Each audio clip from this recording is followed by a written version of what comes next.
Oh, cheers for coming down for a chat, John. Oh, it's good to be here.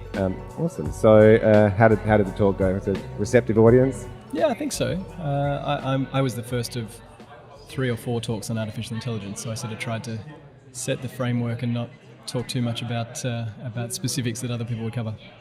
We actually were just having a chat about it, and probably from the angle of looking at how machine learning and how AI is going to potentially impact, our children's lives going forward. Both, I suppose, from a career path in terms of jobs are going to change, but also on a more human level, I suppose. And I know you talked about a lot of the positives that potentially come out, but what do you see the future looking like, as a human and with computers and machines around us? Yeah, I mean, if you want to talk about the negatives, I can definitely do that. I think I've got a 12-week-old baby, right? Oh, wow! Congrats. Thank you. And already, I find my wife and I talking to Alexa to put on nursery rhymes and that kind of thing. And if I look at my nephews, who are a few years older than him, they're talking just as confidently and just as happily with Alexa as they are with their parents. And for us, I think talking to a machine and having it respond is kind of a novelty, and we know it's not a real conversation. But you look at a 4-year-old talk to Alexa, they don't realize that that's not a human they're talking to. And so kind of I think the implications of that are really interesting. Another negative, just while we're now that I've got into this kind of mood, there's been some really interesting stuff done with computer vision in video recently. Okay. And so for example, putting other people's faces on videos and putting other people's voices on videos. Yep. Which is usually used for fun and comedy. Yep. But when that's done and it's Obama talking about something to do with Muslims, or it's a celebrity with a porn star, you can get some real ethical questions there. So I think we've got to be careful.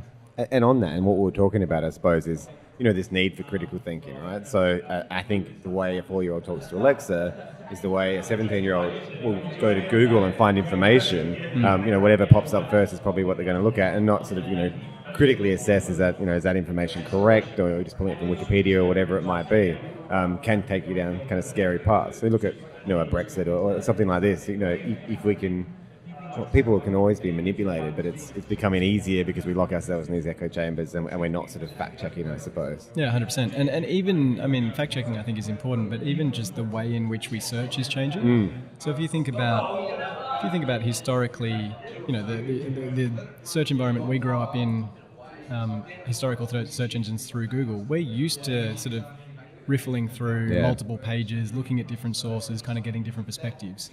If the world moves away from the keyboard, which it's doing, and it kind of makes no sense actually that we're still using the same QWERTY interface we've been using for 60, 70 years. As the world moves away from the keyboard into voice as the primary form of interaction, you lose exposure to multiple different answers to a question. You get curation kind of has its benefits in efficiency, but it also has detriments in terms of just exposure to different opinions. And Alexa's, I'm a fan of Alexa. I think from the get-go, it's been the best kind of system out there in terms of actually providing answers very quickly. But you're right, like what colours a parakeet or whatever. You ask the question, that information is obviously being curated, but again, in the wrong hands, or it can become something that is potentially not good for human growth. Especially in the wrong hands, I suppose. Like all these things are brilliant until they're kind of abused, though, as well. Yeah. So in your role, sort of, are you dealing with AI a lot? What's your sort of day-to-day look like? Yeah, I'm a partner at Airtree. We are a venture fund trying to back Australia's best founders. Yep. A lot of the more recent investments that we've made that I've been involved in have machine learning in some way or another. One of the ones I just spoke about up on stage is a business called MetaOptima. Okay. They use computer vision to diagnose melanoma. Wow. So essentially they take photos from a skin clinic of moles on your body, and then they can tell you with significantly higher accuracy than a skin clinician or a dermatologist whether or not you have melanoma. And the reason that's important is a fewfold. Like, the diagnostics is kind of obviously cool and leads to great outcomes, but melanoma is this really interesting thing where the average skin clinician in Australia, when they say that you should have a mole cut out, 19 out of 20 times it won't be melanoma. Sure, it's just prevented this. Exactly, but the risk of them getting it wrong is such that they'll always err on the side of having a hearing chopped out. Even the best dermatologists in the country, it's kind of 4 out of 5 false positives.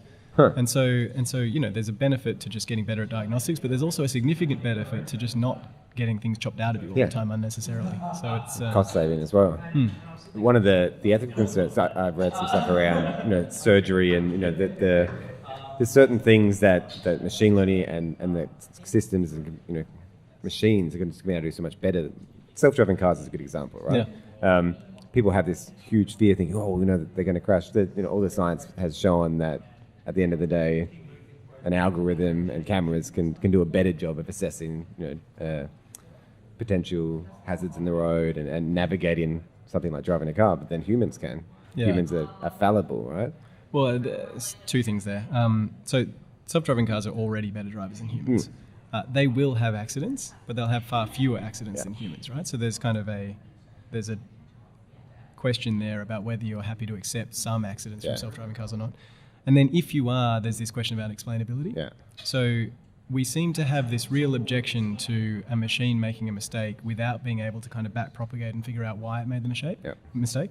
And one of the problems with machine learning is the nature of neural nets is it's really hard to retrospectively figure out what they did. Sure.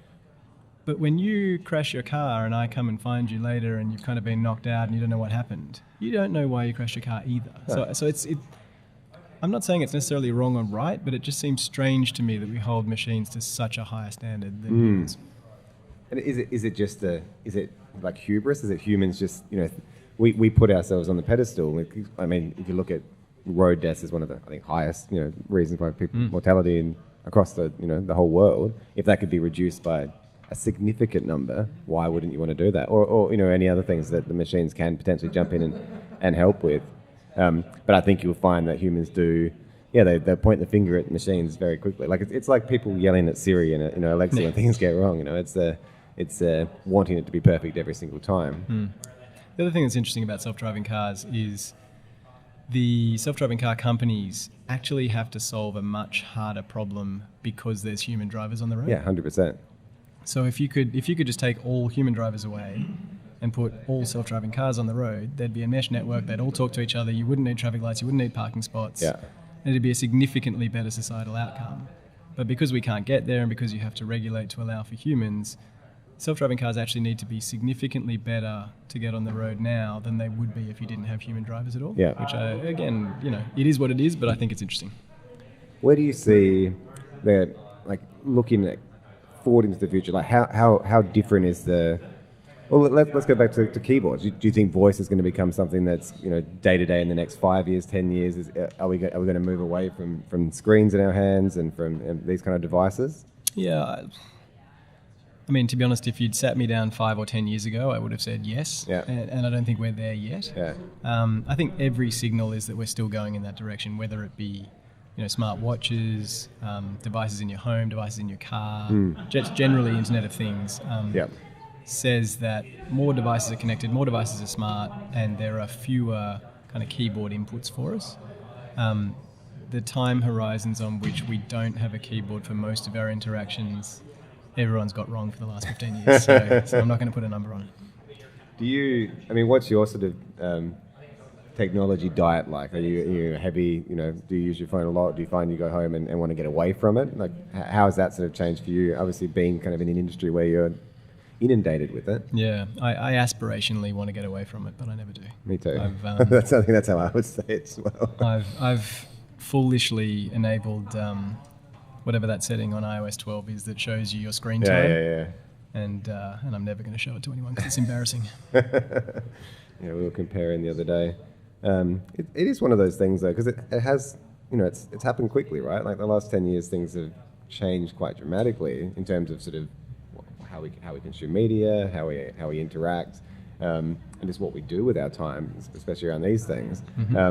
It's interesting sort of taking a step back and looking, sort of going, wow, this actually has happened very, very quickly. And I think people like us that grew up without it have a little bit more perspective, but we're talking, you know, your 12-week-old child that's going to grow up with this as the norm, right? Yeah. And as I think about kind of how to educate him, you see parents of toddlers pacifying them with a phone. Yeah. And my wife and I are doing everything we can to keep him away from screens and show him books. And I think intuitively that's probably the right thing to do. Yeah. But I also wonder, if it's inevitability that he lives in a world of screens and of technology, are you disadvantaging them by not giving them access to it early? I don't do it, but I don't know. And is that kind of our legacy, of how we grew up? And I think we started touching on it just before, but is that's just the future? That's the way it is, and it's us kind of grasping back to something that may not exist anymore. It's interesting, I think it's definitely going to change humans, to an extent, especially once we look forward to sort of, integrating technology with us, and which is obviously already happening, and AI getting stronger and smarter and more integrated into everyday lives. Well, and there's companies now working on brain-computer interfaces, right? So, you can go one step further from the device in your pocket to the device implanted into your head. And the ethical questions that follow from that around decision-making and kind of choice, I think, are really interesting. And I think the ethics around it are going to be big decisions that are going to have to be made in the future. But I feel like everything's moving so quickly that we're already sort of behind the curve on how to make them. And who makes those decisions anyway? Is it up to the individual? Do you want governments involved? It's a brave new world. It's exciting though. Yeah, and there's another question around whether Western democracies are the best place to push this forward. Yeah, sure. So we talk a lot internally about privacy and health is a good example, right? Yep. So there's this big debate in Australia around the My Health records and whether you should give up your data for My Health. The flip side of that I put to people sometimes, to privacy advocates who refuse to put their data forward, there will be a whole bunch of fundamental health research done on that data. Yep. And if you're not willing to contribute your data into the pool, is it right that you benefit from the treatments that come out of that research? Oh. Yeah. And I think in places like China, where it's not an issue and not voluntary, then they'll progress faster than us. Yep. But I do. While I have sympathy for privacy, I also I feel like if progress is made and you've deliberately not contributed towards it, then I query whether you should take advantage of it. And it's I don't know where I sit on that, because I think that's a really interesting way of looking at it. I think it does come down to China's a good example, because you basically have to you have to give that data up. But if whatever in the West, the totalitarian government comes in and it that data is in the wrong hands or can be used against you, or maybe not so much the health, but something like even just like your Facebook account. If you had a Mussolini or Hitler come into power, and you could just troll through and sort of say, right, we're labeling you as X, a dissident. It's that stuff becomes frightening. Yeah. I don't think any of us really have any idea of how to treat cybersecurity, and we're all pretty much very insecure online. Yeah, I mean, this is a live issue right now, right? Like the Department of Home Affairs is trying to crack down on encryption in messaging today. Yeah. Because criminals and terrorists communicate with encrypted messaging apps.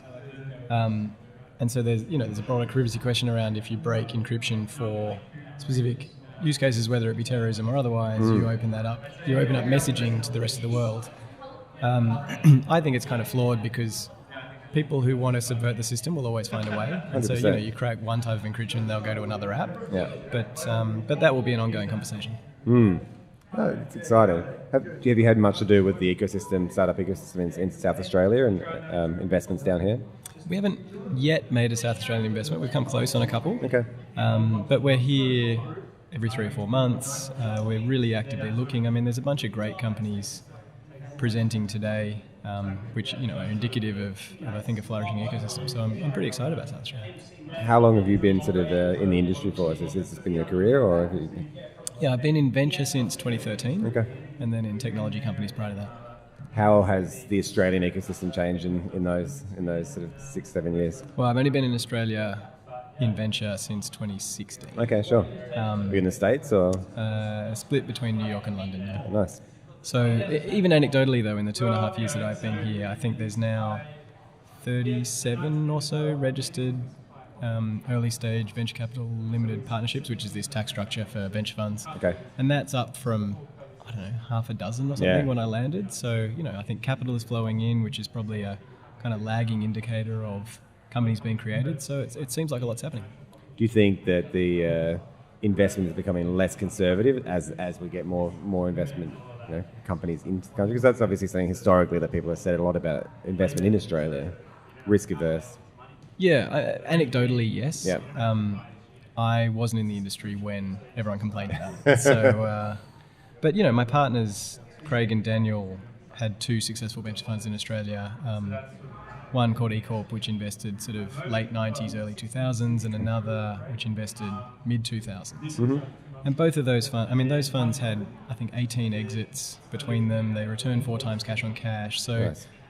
Which is sort of a top decile venture return. Yeah. And so I worry that this narrative that venture in Australia has always been horrific and that the technology industry, hasn't had local support. I think there's concrete examples that that's not the case. Okay. I don't think, obviously it's better now than it was, but I don't think it was as awful as some people make out. Interesting. So how long were you in New York and London for? 6 years. Yeah, nice. You enjoy your time? Yeah, it was fantastic. Yeah, sweet. What so that was pre-2013? No, that was up to 2016. Oh, cool. I was over in London for 6 years in late 2006 to 11. Oh, nice. Yeah. Got out before Brexit. Well done. Yeah. Yeah. It was a beautiful city, though. Good fun. Yeah, it's spectacular. My wife's from New York, so spent time in both. Oh, yeah. Cool. Oh, thanks so much for the chat. Pleasure. Awesome having you on. Thanks for having me. Enjoy the rest of the day. Get out for a few drinks tonight at the after party, or? Yeah, I'll see you on Peel Street. Sounds great. Cheers, mate.